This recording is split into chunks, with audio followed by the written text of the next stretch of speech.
નવરાત્રિમાં છઠ્ઠા દિવસે માતા કાત્યાયનીની પૂજા કરવામાં આવે છે. તેમની ઉપાસના અને આરાધના કરવાથી ભક્તોને ઘણી સરળતાથી અર્થ, ધર્મ, કામ અને મોક્ષ ચારેય ફળ પ્રાપ્ત થાય છે. તેમની ભક્તિથી રોગ, શોક, સંતાપ અને ભય નષ્ટ થાય છે. જન્મો જન્મના પાપ પણ નષ્ટ થઈ જાય છે. કાત્ય ગોત્રમાં વિશ્વ પ્રસિદ્ધિ મહર્ષિ કાત્યાયને ભગવતી પરાંબાની ઉપાસના કરી કઠિન તપસ્યા કરી હતી. તેમની ઈચ્છા હતી કે તેમની પુત્રી પ્રાપ્ત થાય. માતા ભગવતીએ તેમના ઘરે પુત્રી રૂપમાં જન્મ લીધો, એટલા માટે આ દેવી કાત્યાયની કહેવાય. તેમની કૃપાથી બધા કામ પૂરા થઈ જાય છે. તેઓ વૈદ્યનાથ નામની જગ્યાએ પ્રગટ થયા હતા અને ત્યારથી તેમની પૂજા શરૂ થઈ હતી. માતા કાત્યાયની અમોઘ ફળદાયિની છે. ભગવાન કૃષ્ણને પતિ રૂપમાં પ્રાપ્ત કરવા માટે વ્રજની ગોપીઓને કાત્યાયની માતાની જ પૂજા કરી હતી. માતા કાત્યાયનીને દુઃખો દૂર કરનારી માનવામાં આવે છે. ભક્તોના રોગ, શોક, સંતાપ અને ભય નષ્ટ થાય છે. જન્મો જન્મના પાપ સમાપ્ત થઈ જાય છે.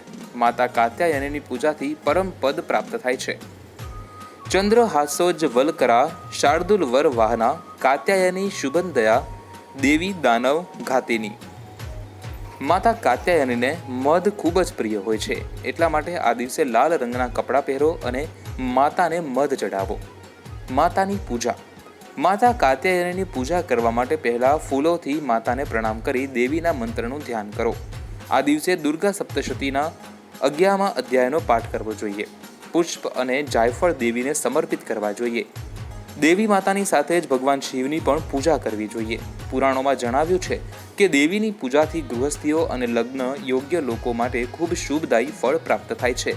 માતાને હળદરની ગાંઠ અને સુગંધિત ફૂલો ચઢાવવા જોઈએ. કન્યાઓના ઝડપથી લગ્ન માટે તેમની પૂજા કરવી જોઈએ. મનપસંદ વર પ્રાપ્તિ માટે તેમની પૂજા કરવી જોઈએ. લગ્ન જીવન માટે તેમની પૂજા શુભ માનવામાં આવે છે. કુંડળીમાં લગ્નના યોગ ન હોય તો માતાની આરાધનાથી તે સંકટ ટળે છે.